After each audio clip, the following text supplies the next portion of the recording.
after the session is done, she sends me the list of the names that she's got, like the X date or details about what the business is all about and when the X date is and when they would like me to contact them and all those things.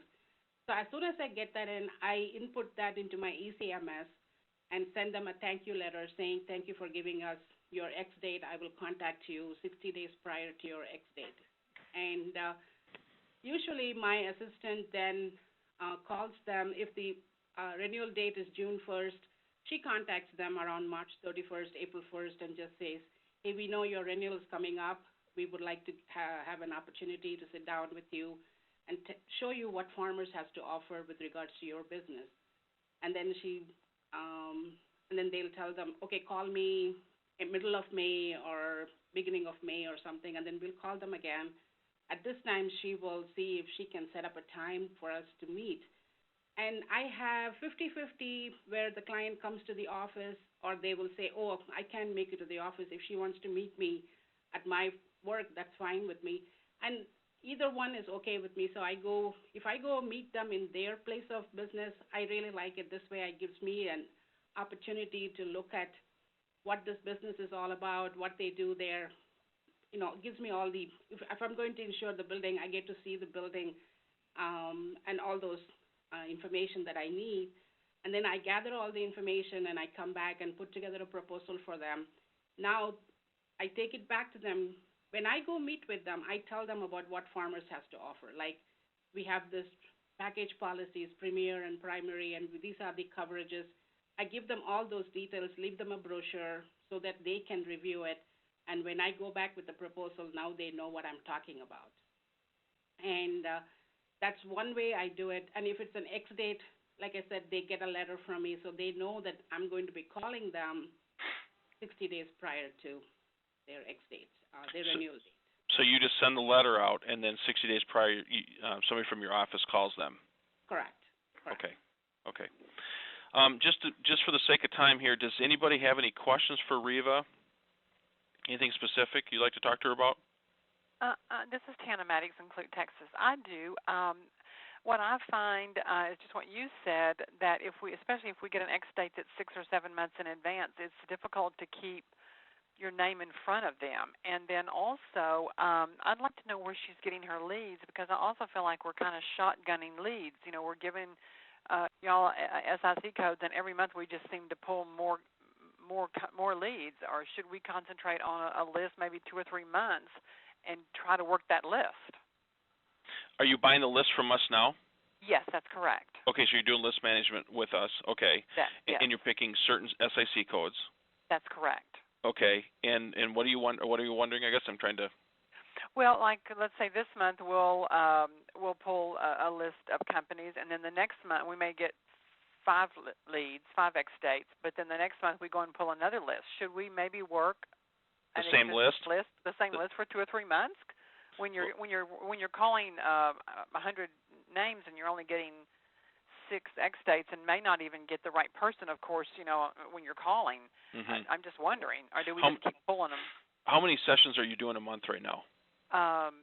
1, 2, or 3? I think it's one. I think it's one 3-hour. I think 1 3 hour. Okay. Yeah. And I think that's when Reva first talked about. She started out with 3 sessions a month, and that kind of ramped things up. And then then she dropped down to 1, and that's where she saw things kind of turn off. And now this year she's gone to 2 sessions a month. And so I think you got to find that sweet spot of what you can handle. And I don't know what. I apologize. I am actually doing 2 3-hour sessions. 2 3-hour. Okay. Yeah. Okay. All right, Reva, do you want to comment on what she's doing there?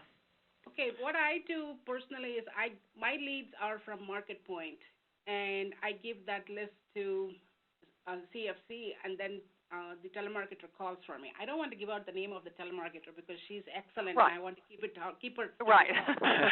But Market Point, is that through Farmers?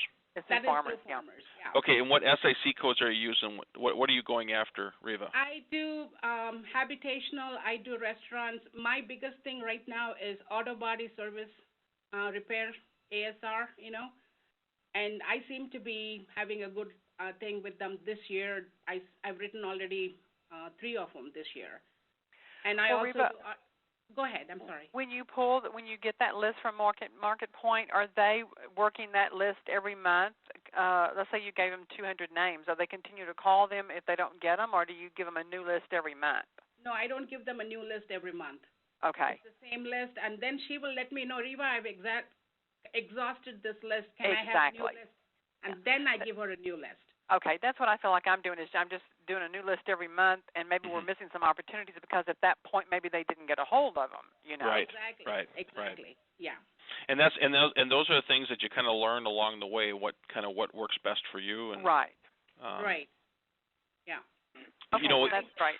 And I know, I'm sorry. I did do every month. I had a new list pulled up. That was last year. So I was doing a lot of things that was not right last year because I went down to one session a month, and I did new lists every month. That's why I went back to 2 sessions and then with the same numbers until she's exhausted them. That's where I feel like I'm. I did one list. I did one hour session for 6 months, and then I just re-signed up for 2 sessions. But I feel like I'm just shotgunning because we're doing new territories leads every month. Right. You know, so maybe we take the same list and work it for 2 or 3, or work it till they tell us they've exhausted it. Right. Right. Okay, that's great. That's good input. And the other thing which you have to look at is, okay, the callers their average is about 88 calls in a 3-hour period, but we always say, okay, 100 calls, because sometimes some callers will make more. It all depends on who's answering the phone. Right. So you look at your market, how many sessions do you want to purchase a month? So if you do 1 session a month, your market needs to be 1,200. Like if you're doing it, we always look at everything for the whole year. So 100 a month would be 1,200. So if it's 2 sessions a month, that would be 2,400, and then 3,600 would be 3 sessions. So what Diane does is kind of look at your markets. She can go in and say, all right, I want to work 30 miles or 60 miles around my office. What are the markets there? Like how many restaurants are there? How many auto repair shops are there? And kind of figure out what you're comfortable with. And once you've got that number, Ken Farrar, he's in Kansas City, come to mind. He knows exactly the number of restaurants in his area, and he just calls them every year. He's calling them once or twice a year until he knows when their X date is, and then he calls, of course, 60 days prior to the X date. And he knows that he's going to market to them until they buy or until they say, hey, don't ever call me again. Don't call me, Yeah. And he's just keeping that name out there in front of them. Right. And he might quote them and not get the business, but every year he just keeps at it again and keeps at it again. So I think when you lay out what your budget is, if you're going to do 1, 2, or 3 sessions a month, just remember 1,200 for the year, 2,400 or 3,600, and then have Diane or Market Point or whoever you use look at how many of your SIC, how many restaurants, how many this, how many that. Right. And then just focus on that. Great. Thank you. Good question. Thank you. Good luck to you. Anybody else out there? This is Greg Davis in Ohio. Okay, Greg. I had a question if anyone is combining the farmers' Market Point mailings with the Client Focus Connection calls. In other words, doing a mail out and then having Client Focus call those people. That's exactly what I do, Greg. Market Point mails it, and then I tell Sue or Diane that, hey, I just mailed it out this week, so can she make the calls next week? So that's how I do it. Okay. And then what about the letter then, Reva? When does that go out? The letter goes out as soon as I get the X dates. Like yesterday, she got me, I think, how many leads did she get me? She got me 4 leads yesterday. And as soon as I got the leads, I mailed out letters to them thanking them for giving me the X date and that I'll be contacting them, 60 days prior to when the policy comes up for renewal. Do you send out a letter before the phone call is made? Yes, I do. You do? Yes, postcard that goes out. Postcard? Yeah. Okay, and Market Point sends that out? Correct. Okay, that's cool. Yeah. Is that what you were asking, Greg? Yes, we were thinking about doing that, but we weren't sure how you could match it up. I think once you... I think Market Point mails it out on Thursdays, I think, or Fridays. So I know this list that so I get my list out there by Wednesday so that I know it'll go out that weekend. So then I will let client focus know, hey, this is, I want you to call next week. So these people